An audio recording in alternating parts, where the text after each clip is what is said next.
Meron na naman tayong update dito sa Clermont by Philinvest dahil nag-price increase na tayo ng 300,000 ngayong 2025. So kaka-increase lang natin last January 15. Guys, no? So yung mga client ko na nakakuha nung last year saka bago mag January 15, napakaswerte natin dahil 300,000 yun na increase. Ngayon, i-explain ko yung mga natitirang available lots natin sa Clermont Phase 5. So, konting-konti na lang sila. So, isa na lang yung combine units natin. So, swerte nung makakakuha nun kung gusto natin ng combine units. Saka, pupunta rin tayo sa Clermont Phase 4, which is yung mga house and lot model natin. So, ginagawa na sila. Mamaya, papakita ko ano itsura nila. Tara guys, samahan nyo kami. Let's go. So, remind ko lang sa iyo guys, no? Dito sa Clermont, sariling design po yung masusunod. Basta modern Asian theme. Pag residential lots, only yung investment natin. Yung mga residential lots only natin is nasa Clermont Phase 5. Kaya makakapili tayo. And explain ko ulit, reminder din, each phases meron tayong main gate and clubhouse. Kaya hindi tayo magkakaagawan.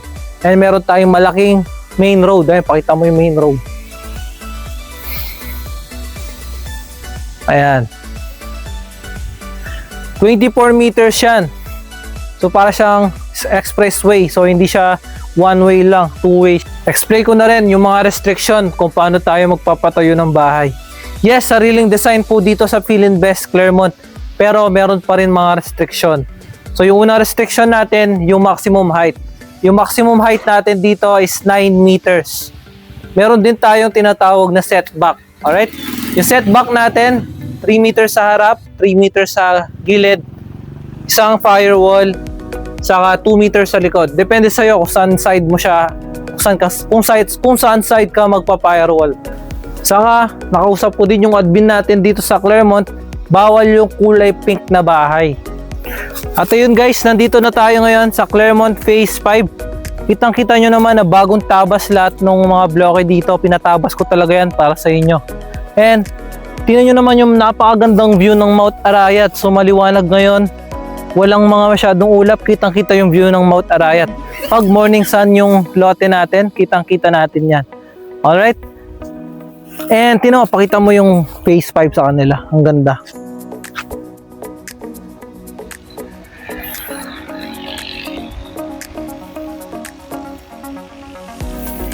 And ayun guys, ilan na lang yung mga natitirang lote natin dito. Actually, nasa 24 na lang sila or 23 I guess. Ganun na lang sila kakonti.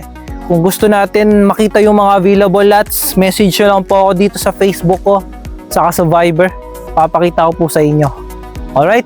And ngayon, tara, samahan nyo ako. Pakita ko sa inyo yung mga available lots. Libutin natin yung Phase 5. And dito sa Phase 5, syempre, meron tayong sariling gate, saka clubhouse nya. So yung gate natin is nandito. Ayun, pakita mo yung gate. Yan, dyan po itatayo yung main gate natin. And then, nandun po yung clubhouse doon sa may open space. Sige, zoom mo. Dyan po itatayo yung clubhouse natin. Malapit na po yun. Hinintay lang po namin yung meeting sa exact date niya kung kailan po siya itatayo. Pero malapit na po yun kasi halos sold out na po yung Phase 5. Tara!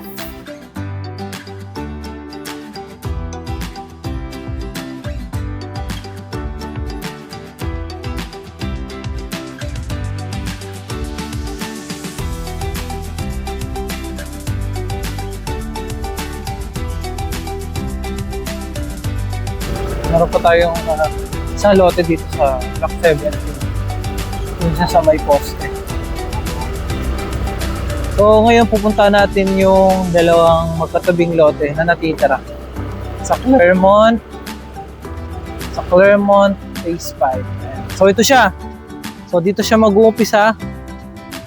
Alright. So yung isang lote hanggang dito. Alright. And then yung pangalawang lote is hanggang dito sa may puno. So kung gano'n siya kalaki, so 132 kasi to bawat isa, so magiging 264 siya. So pakita mo kung gano'n siya kalaki dito hanggang doon sa may poste. Yan. Yung likod niya main road na, kaya hindi po yan wala na may malamig po yan kasi wala na tayong bahay sa likod. Tara, punta natin yung iba.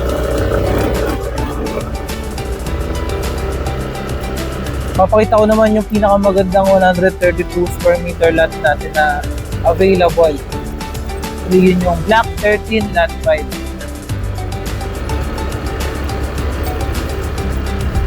Ito yan. So, ito yung 1, 2, okay.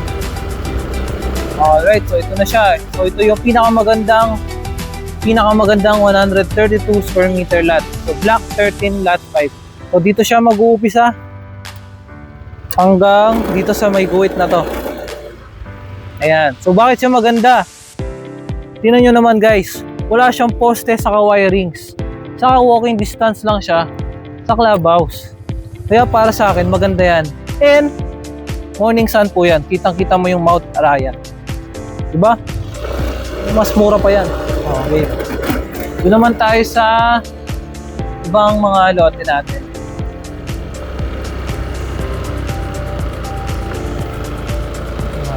Naubos yung ano.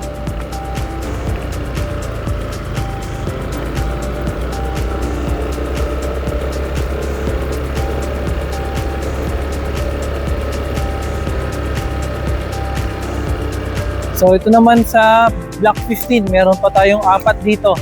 4 na lang sila. Block 15. Grabe, dati ang dami yan. Ngayon 4 na lang. Ito naman sa Block 4. Actually, dito pala yung 4. Doon pala 2. So 4 na lang dito sa Block 4. Sa Block 15, 2 na lang. Yan po kabilis. Nauubos. Sa Block 5 naman, 3 na lang. So yan po yung mga bahay na yan. Yan po yung Clermont Phase 4. So pupuntahan din natin yan ngayon. Tara, puntahan na natin. Yung mga masipag natin na yan. Masipag na ano natin yan. So makita nyo naman guys na meron ng gawa. Actually, available yun. Kaya vlog na natin siya. Ngayon, pupuntahan natin yung Clermont Phase 4. Papakita ko lang sa inyo, saglitan yung update sa kanya.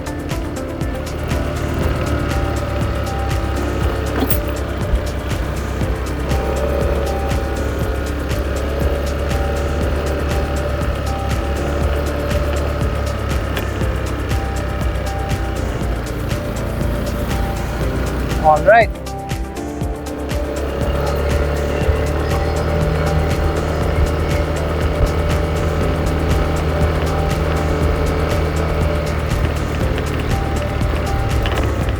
So ito yung main gate ng Clermont Phase 4. Ito yung main gate niya. So ito naman yung model house natin. So kuha na siya. Pwede nang mag-present. Ayan. So ito yung model house natin sa Phase 4. Ayan. So 88 square meter lot siya, 53 square meter floor area. So pwede siyang extendable siya. This is single attached unit pala. Yung clubhouse naman ng Phase 4 is nandito. Ito, clubhouse niya to. Clubhouse siya ng Phase 4. Yung price range naman dito is nasa 3.5 to 4.5. So price range dito 3.5, 3.7, 3.9 and 4.5. Papakita ko sa inyo yung pinakamagandang available ngayon dito sa Clermont Phase 4 na mura pa. Actually, ito na siya. Ito na yung pinakamura. 3.7 lang to. Ayan, tara babaan natin. Tara baba tayo.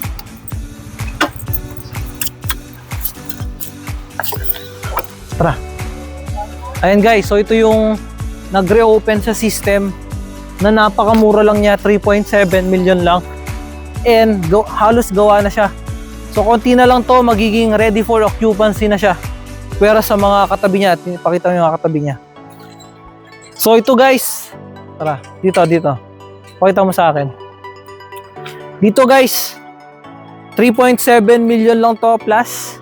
Yung katabi niya nasa 4.5 million na. Kaya maganda to. Ito, pakita mo. So ito pala yung parking niya. Then kalawak, pwede yung dalawang SUV. So kung may Raptor ka, pwede ang kasyang-kasya. So katin natin kung ilang meters siya. 1, 2, 3.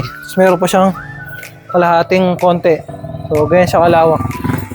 Extendable siya. Pwede ka magpatayo ng kwarto dito sa baba or sa taas. Or gawin mo parking kung nasa baba. Sa loob naman, Meron tong 53 square meter. Dalawang toilet and bath sa house and lot na to. Meron sa baba, meron sa taas. So, 3 bedrooms. Alright. Let's go. So, sige, dito. Sige, ano mo sa akin? Tutok mo sa akin. Sa mga gusto ng computation, saka site viewing, saka mag-reservation, kindly contact me dito sa Facebook ko, saka sa Viber, para matulungan ko po kayo. Tara na, mag-site viewing na tayo dahil kokonti na lang po yung mga available units natin sa Clermont Phase 5, yung mga residential lots natin. And dito sa Phase 4, isa na lang to. Pag nakuha pa to ng iba, wala na.